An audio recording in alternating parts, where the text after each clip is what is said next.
भूटान के प्रधानमंत्री जी, अन्य महानुभाव और भूटान के मेरे प्यारे भाई और बहनों, कुजुजांग पोला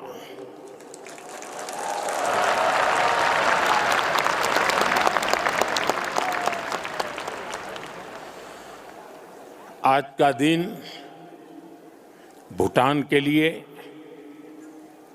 भूटान के राज परिवार के लिए और विश्व शांति में विश्वास रखने वाले सभी लोगों के लिए बहुत अहम है। सदियों से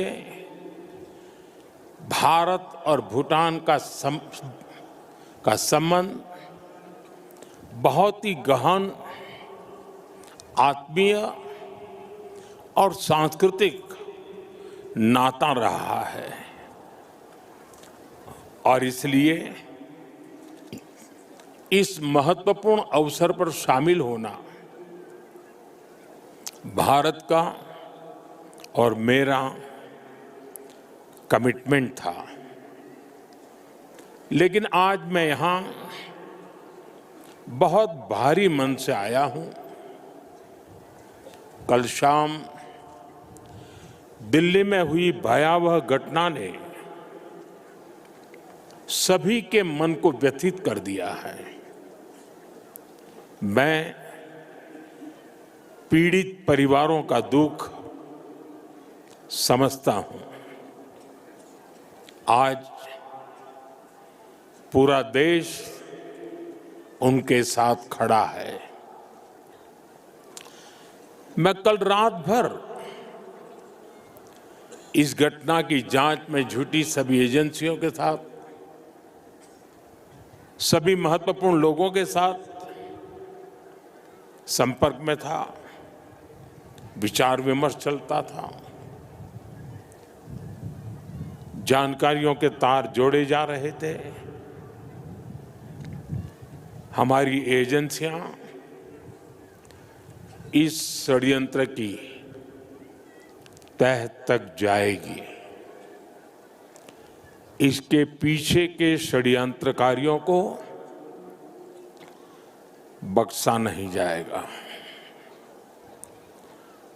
All those responsible will be brought to justice.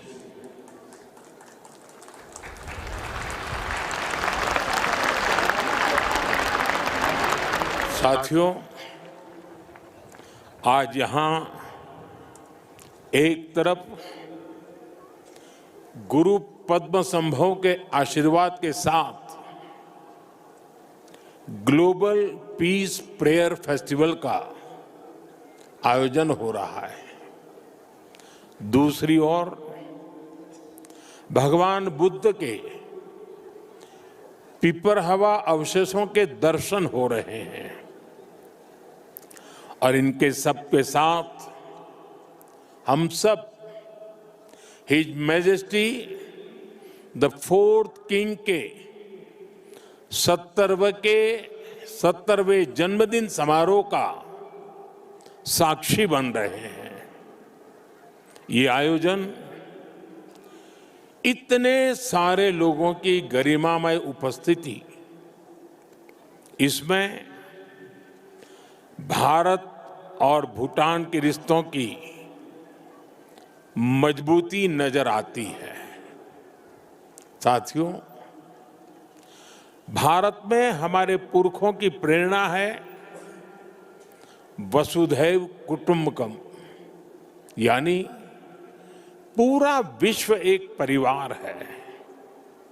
हम कहते हैं सर्वे भवन्तु सुखिनः, यानी इस धरती पर सभी सुखी रहें। हम कहते हैं द्यो शांति ही अंतरिक्षम शांति ही पृथ्वी शांति ही आपः शांति ही औषधय शांति ही, अर्थात संपूर्ण ब्रह्मांड, आकाश, अंतरिक्ष, पृथ्वी, जल, औषधियां, वनस्पतियां और सभी जीवित प्राणियों में शांति व्याप्त हो। अपनी इन्हीं भावनाओं के साथ भारत भी आज भूटान के इस ग्लोबल पीस प्रेयर फेस्टिवल में शामिल हुआ है। आज दुनिया भर से आए संत एक साथ विश्व शांति की प्रार्थना कर रहे हैं और उसमें 140 करोड़ भारतीयों की प्रार्थनाएं भी शामिल है। वैसे यहां बहुत लोगों को पता नहीं होगा, वडनगर, जहां मेरा जन्म हुआ, बौद्ध परंपरा से जुड़ी एक पुण्य भूमि रही है और वाराणसी, जो मेरी कर्मस्थली है, वो भी बौद्ध श्रद्धा का शिखर स्थल है।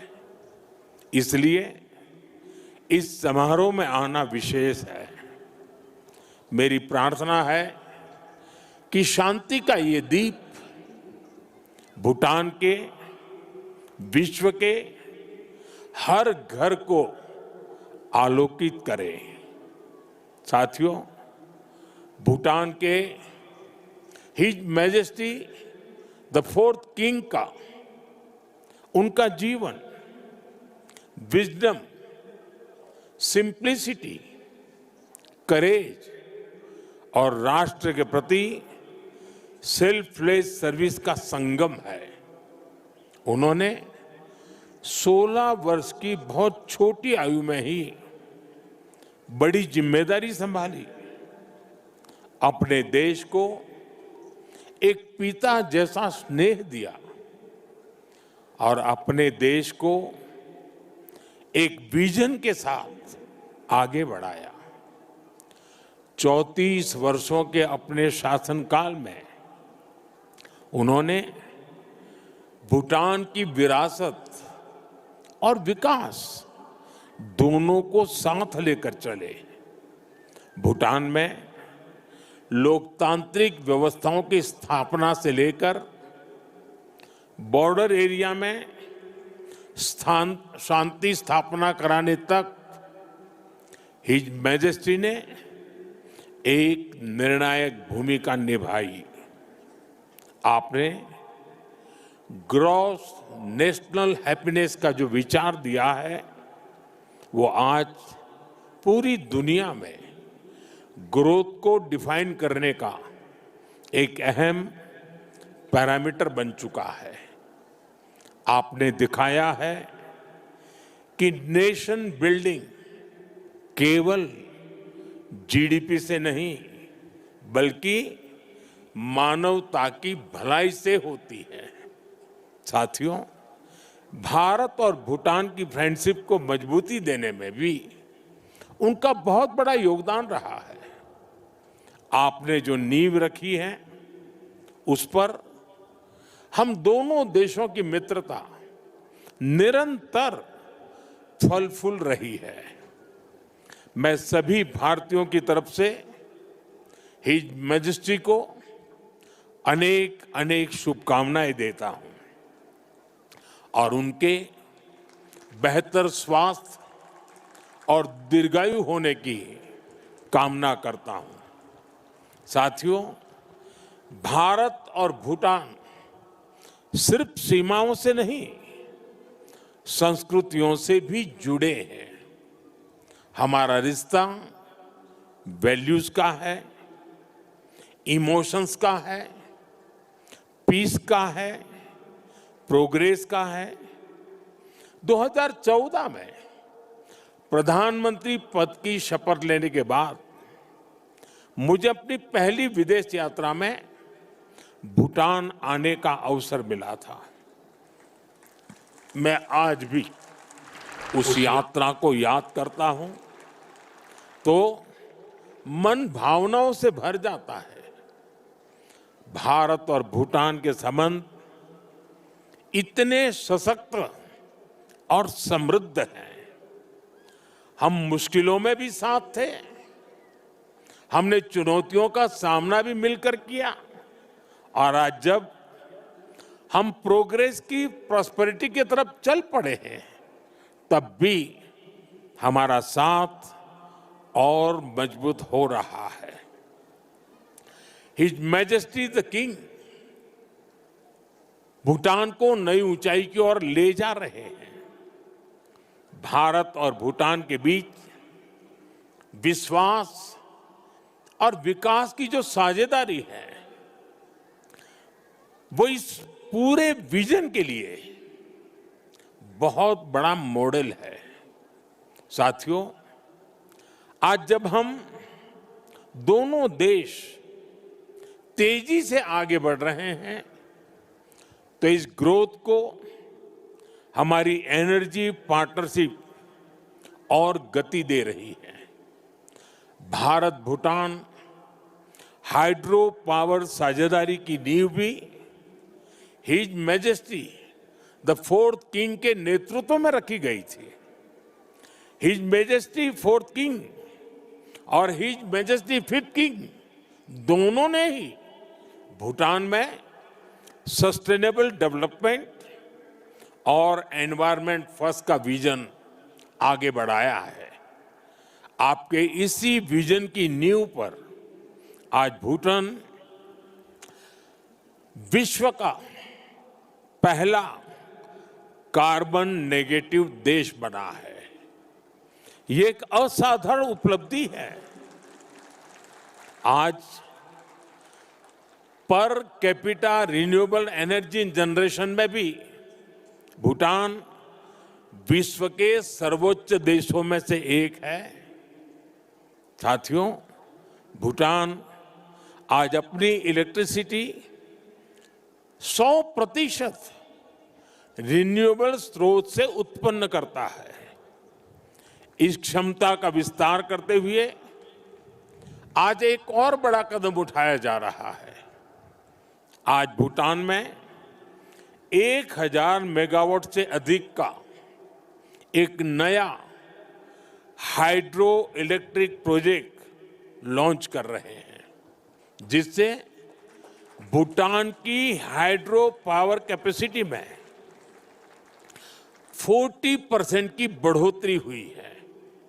इतना ही नहीं, लंबे समय से रुके हुए एक और हाइड्रो इलेक्ट्रिक प्रोजेक्ट पर भी फिर से काम शुरू होने जा रहा है। और ये हमारी पार्टनरशिप सिर्फ हाइड्रो इलेक्ट्रिक तक सीमित नहीं है। अब हम सोलर एनर्जी में भी एक साथ बड़े कदम उठा रहे हैं। आज इससे जुड़ी अहम समझौते भी हुए हैं। साथियों, आज एनर्जी कोऑपरेशन के साथ साथ भारत और भूटान की कनेक्टिविटी बढ़ाने पर भी हमारा फोकस है। हम सभी जानते हैं, connectivity creates opportunity and opportunity creates prosperity. इसी लक्ष्य के साथ आने वाले समय में गैलेफू और सामर्थ्य शहरों को भारत के विशाल रेल नेटवर्क से जोड़ने का फैसला लिया गया है। इस प्रोजेक्ट के पूरा होने से यहाँ की इंडस्ट्री का, भूटान के किसानों का, भारत के विशाल मार्केट तक एक्सेस और आसान हो जाएगा। साथियों, रेल और रोड कनेक्टिविटी, इसके साथ साथ हम बॉर्डर इंफ्रास्ट्रक्चर पर भी तेजी से आगे बढ़ रहे हैं। हिज मैजेस्टी ने जिस गैलेफू माइंडफुलनेस सिटी के विजन पर काम शुरू किया है, भारत उसके लिए भी हर संभव सहयोग कर रहा है। मैं आज इस मंच से एक और महत्वपूर्ण घोषणा कर रहा हूं। आने वाले समय में भारत गैलेफू के पास इमिग्रेशन चेक पॉइंट भी बनाने जा रहा है, ताकि यहां आने वाले विजिटर्स और इन्वेस्टर्स को इससे और सुविधा मिल सके।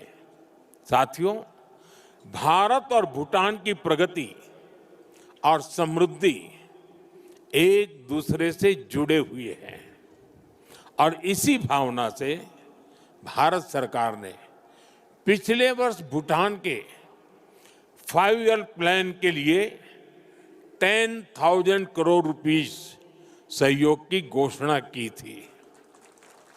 ये फंड रोड से लेकर एग्रीकल्चर तक, फाइनेंस से लेकर हेल्थ केयर तक, ऐसे हर सेक्टर में उपयोग हो रहा है, जिससे भूटान के नागरिकों की ईज ऑफ लिविंग बढ़ रही है। बीते समय में भारत ने ऐसे कई मेजर्स लिए हैं, जिससे भूटान के लोगों को एसेंशियल आइटम्स की निरंतर सप्लाई मिलती रहे। और अब तो यहां यूपीआई पेमेंट्स की सुविधा का भी विस्तार हो रहा है।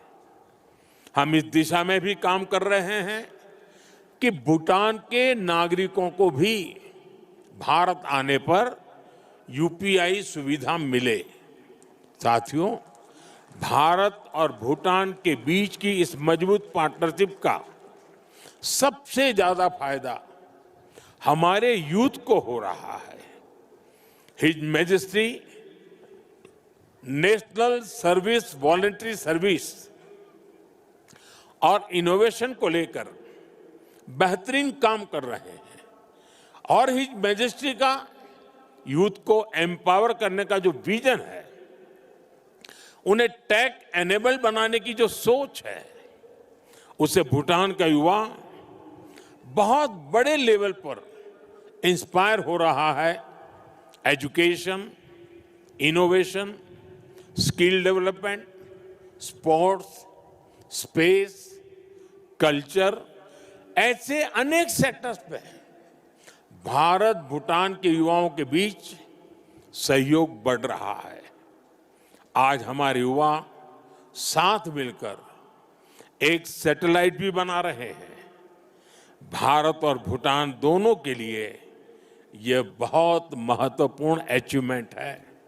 साथियों, भारत और भूटान के संबंधों की एक बड़ी शक्ति हमारे लोगों के बीच का आत्मिक संबंध है। 2 महीने पहले भारत के राजगीर में रॉयल बोटानिस्ट टेम्पल का उद्घाटन हुआ है।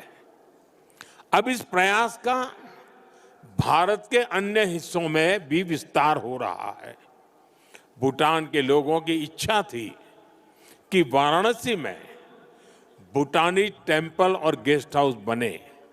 इसके लिए भारत सरकार आवश्यक लैंड उपलब्ध करा रही है। इन टेम्पल्स के द्वारा अपने बहुमूल्य और ऐतिहासिक संबंधों को, सांस्कृतिक संबंधों को और सुदृढ़ बना रहे हैं। साथियों, मेरी कामना है भारत और भूटान पीस, प्रॉस्पेरिटी और शेयर्ड प्रोग्रेस के रास्ते पर ऐसे ही चलते रहें। भगवान बुद्ध और गुरु रिनपोछे का आशीर्वाद हम दोनों देशों पर बना रहे। आप सभी का फिर से बहुत बहुत आभार। धन्यवाद।